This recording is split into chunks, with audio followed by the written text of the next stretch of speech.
सभी बेरोजगार लोगों को नमस्कार। कोई पढ़ाई लिखाई पर बात होगी नहीं, क्योंकि पढ़ाई लिखाई करने से कोई फायदा है नहीं। पढ़ाई लिखाई करा के ही क्या करेंगे जब आपको रोजी रोटी हो ही नहीं सकता आपके पढ़ाई लिखाई से। समस्या इस बात की है हमारे देश में कि मोदी जी केवल अपने मन की बात करते हैं। कभी इस जनता के भी मन की बात सुन लिया कीजिए। बहुत बार मन की बात हम लोग सुन चुके हैं, परेशान हो गए हैं। भैया बेरोजगारी इतनी बड़ी हो गई है, इतनी बड़ी हो गई, इतनी ज्यादा बेरोजगारी हो गई है कि जरा सोच के देखिए कि एक पढ़ा लिखा व्यक्ति जो ग्रुप डी के लिए, जो कि बीएससी कर चुका है, बीए कर चुका है, एमए कर चुका है, पीएचडी कर चुका है, ग्रुप डी के लिए फॉर्म भरता है और 2.5 करोड़ विद्यार्थी फॉर्म भरता है। भैया सोचने वाली बात है। मोदी जी 2.5 करोड़ जनसंख्या युवाओं का कम नहीं होता है। 2.5 करोड़ है तो उसके माँ बाप भी जोड़ लीजिए, भाई बहन जोड़ लीजिए, और वो युवा है तो उस पर उसके परिवार का निगाह टिका हुआ है, उससे एक आस जुड़ा हुआ है उस परिवार का। प्लीज आपसे हाथ जोड़कर विनती है हमारी। अब कहिएगा कि आप पगला काहे गया है। लोग कहेंगे, कुछ नेता लोग, देखो हमरा कोई पार्टी या पॉलिटिक्स से कोई मतलब नहीं है। जैसा बीजेपी वैसा ही कांग्रेस, वैसा ही आरजेडी, वैसा ही जदयू, सबका हाल वही है।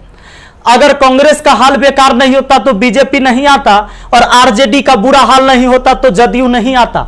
सबका यही समस्या है। मुझे किसी पार्टी से मतलब नहीं है, लेकिन मुझे अपने आदरणीय प्रधानमंत्री नरेंद्र मोदी जी से मतलब है।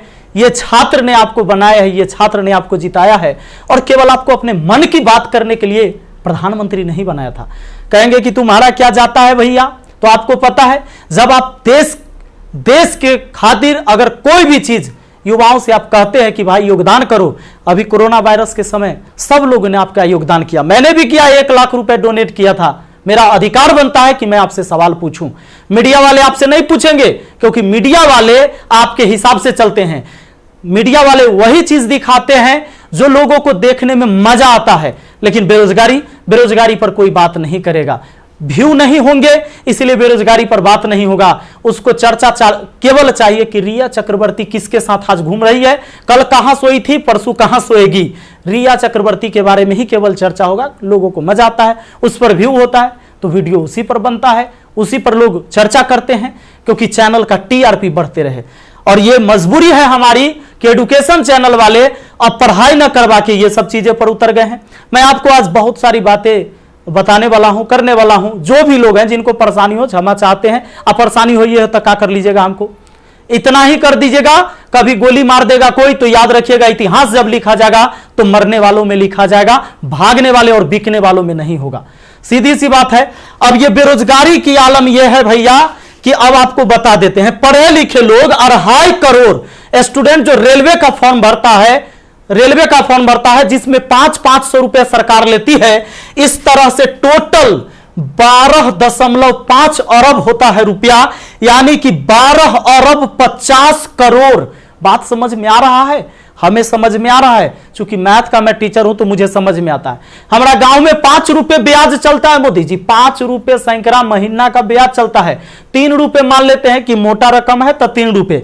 अब 3 रुपए से हमने निकाला 3% से महीना का, चूंकि महीना में ब्याज चलता है गांव में, तो इस तरह से 12 महीना में 36% हुआ, 2 साल में 72% हुआ, और ये 12.5 अरब का जो ब्याज हुआ वो 9 अरब हुआ। 2 साल आप लटका दिए रेलवे वाला फॉर्म भरवा के लड़का सबको 500 रुपया लेके। अब आप कहिएगा कि एग्जाम के बाद तो हम पैसा लौटा देते हैं, लेकिन बात यहां यह है कि पैसा तो आप लौटा दीजिएगा, 100 रुपया रख लीजिएगा, 400 लौटा दीजिएगा, लेकिन 2 साल में आपने बिजनेस कर लिया है 9 अरब का। भैया बहुत होता है 9 अरब, कोई साधारण बात नहीं है। अब देख लीजिए, आप कहेंगे कि इतना बकर बकर कर रहे हैं, भाई गरीब आदमी है। जब मेरे अकाउंट में केवल 1,23,000 रुपया था ना, तो 1 लाख रुपए हम पीएम केयर फंड में दिए थे। काहे जानते हैं? कि कोरोना से लड़ाई लड़िएगा ना, तो कोरोना से लड़ाई लड़िएगा तो देश हित में ही पैसा जाएगा। इस पैसा से जब वैक्सीन बन के आएगा, या हमारे साइंटिस्ट लोग जब इस पर रिसर्च करेंगे वैक्सीन पर, तो खर्च लगेगा। तो आदमी किसके पास जो औकात था, 1 रुपया, 11 रुपया, 100 रुपया, 50 रुपया, 1 करोड़, 500 करोड़, 1000 करोड़ लोगों ने योगदान दिया, जिनसे जो हो सका। पूरा देश आपके साथ खड़ा था, आपके साथ खड़ा था, और याद रखिएगा कि ये युवा बेरोजगार रहेगा तो आपके विरुद्ध खड़ा होगा, भैया तख्ता पलट जाएगा। ये बात पक्का सुन लीजिए, कहा कि आज हम दिल से बात कर रहे, दिल से बात किए थे तब ना मदद किए थे। अब देख लीजिए 30 मार्च को मैंने योगदान दिया था 1 करोड़ रुपए, हमारा तब पागलपन चढ़ल था। हम तो अपन गलती का पश्चाताप जूता से मार के करते हैं, लेकिन याद रखिएगा कि जूता उस नेता को भी पड़ेगा जो वोट मांगने आएगा हमारे यहां। याद रखिएगा, ये पूरा देश में अब बवाल होने वाला है। अगर सही टाइम से एग्जाम नहीं लीजिएगा, युवाओं को रोजगार नहीं मिलेगा, तब आपके मन की बात नहीं होगी हमेशा, ये जनता के भी मन की बात होनी चाहिए। यहां पर आप नहीं, आपको पता चले तो जिन लोगों को बुरा लगता होगा सर्च कर लीजिएगा, प्रधानमंत्री राहत कोष में 1 लाख रुपए का योगदान दिया। मैथ मस्ती लिखिएगा, ये लाइन लिखिएगा, मैथ मस्ती लिखिएगा, जरूर आ जाएगा, आपको पता चल जाएगा। हमारा घर भी करकट का है और फिर भी अकाउंट में 1,23,000 था, 1 लाख रुपया डोनेट किए थे ताकि हमारे देश में खुशहाली आए और इस कोरोना वायरस से हमारा देश लड़े। ए भाई, वो बच्चा के पैसा दिया हुआ है, जो हम पढ़ाते हैं ना, वो वीडियो देखता है ना, वो व्यू होता है, उसे पैसा आता है, वो पैसा हम आपको दिए थे। पाप लगेगा ना, तो तनी ध्यान दीजिए यहां पर। ये देखिए, कहते हैं कथी कि स्थानीय खिलौने बनाकर आत्मनिर्भर भारत बनाइए। खिलौना तो हम बनल है, जैसे मन होता है आप खेल रहे हैं, जो आप कह रहे हैं लोग वही कर रहा है।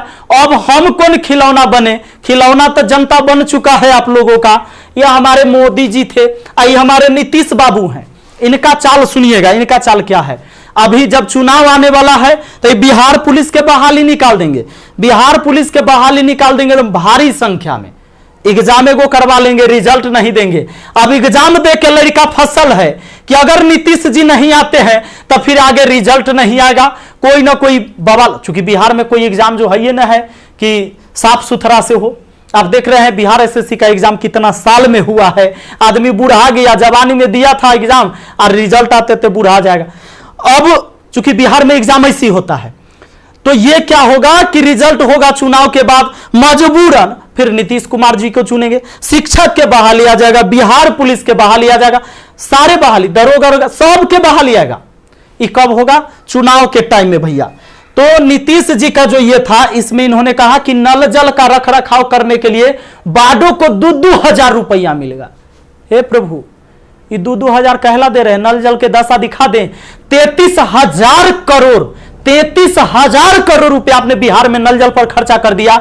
आज आपको असलियत हम दिखाते हैं, इस वीडियो में देखिएगा आप लोग जरूर। इस वीडियो को इतना शेयर करिएगा कि मुख्यमंत्री से लेकर प्रधानमंत्री तक पहुंचना चाहिए, बिल्कुल पहुंचना चाहिए कि हमारे जहां से हम हैं वहां की स्थिति आपको दिखा देते हैं कि नल जल का स्थिति क्या है। बेरोजगारी तो भैया आपने ऐसी पहुंचा दिया है यहां पर कि लोग अब कुछ करने लायक नहीं है। आप अगर आत्मनिर्भर बनाना था, खिलौना बनाना ही था, ये कहेला पढ़वा रहे, शुरू से खिलौने बनवाते। कहेला 500-500 रुपया लेके फॉर्म भरवा लिए और 2 साल में 9 अरब आप ब्याज कमा लिए।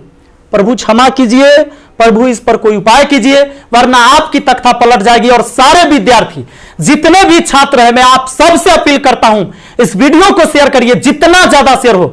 और सारे एजुकेशन चैनल वाले जितने भी, चूंकि आपके मीडिया नहीं दिखाएगा, विद्यार्थी का दर्द कोई नहीं समझ पा रहा है, वो वही चीज दिखाएगा जो सरकार चाहती है। हमारे सारे भाई बंधु जितने भी वाईफाई स्टडी एग्जामपुर है, अभिनव शर्मा है, राकेश यादव सर है, जितने भी लोग हैं जो भी वीडियो बना रहे हैं बहुत अच्छा कर रहे हैं, सभी को हाथ जोड़कर तहे दिल से मैं धन्यवाद देना चाहूंगा।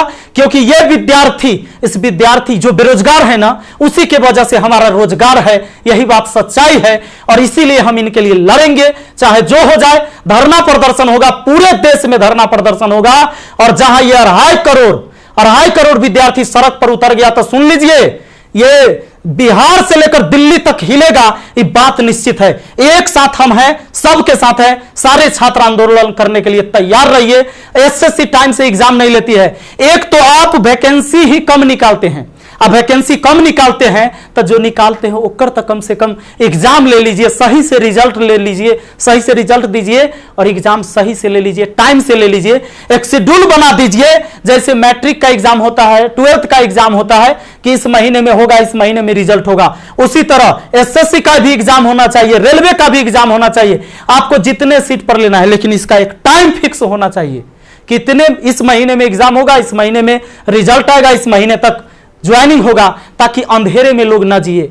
हे प्रभु, ये पाप लगेगा अगर इस युवाओं के साथ गरीब के बच्चा ना जनरल कंपटीशन के तैयारी करता है, आर्मी के तैयारी करता है, गरीब के बच्चा जाता है, कम से कम एकरा साथ इतना अन्याय ना कीजिए। ये पाप का घड़ा भर चुका है। मैंने अपने सर पर जूता मारा है। अगर वोट मांगने मेरे एरिया में आइएगा, हम जूता मारेंगे आप लोग को, ये बात पक्का कह देते हैं। आई वीडियो शेयर होना चाहिए। आप सबको इस बात के लिए मैं कहना चाहूंगा कि आप शेयर करिए, इस वीडियो को पहुंचाइए, जहां तक हो सके इसको पहुंचना चाहिए। और हर व्यक्ति आपसे हाथ जोड़कर विनती है कि हल्ला बोल ये नारा लगाइए और सब लोग पहुंचाइए, सब लोग वीडियो बनाइए, जितने भी एजुकेशन से जुड़े हुए हैं, क्योंकि कोई मीडिया वाला आपको दिखाने वाला ये नहीं है। और बस यही बात कहना चाहेंगे और जल्दी आग के तरह इस वीडियो को फैलाइए। और ज्यादा कुछ नहीं बोलेंगे। बेरोजगारी इतना बढ़ गया है कि आप सब कुछ समझ ही रहे हैं।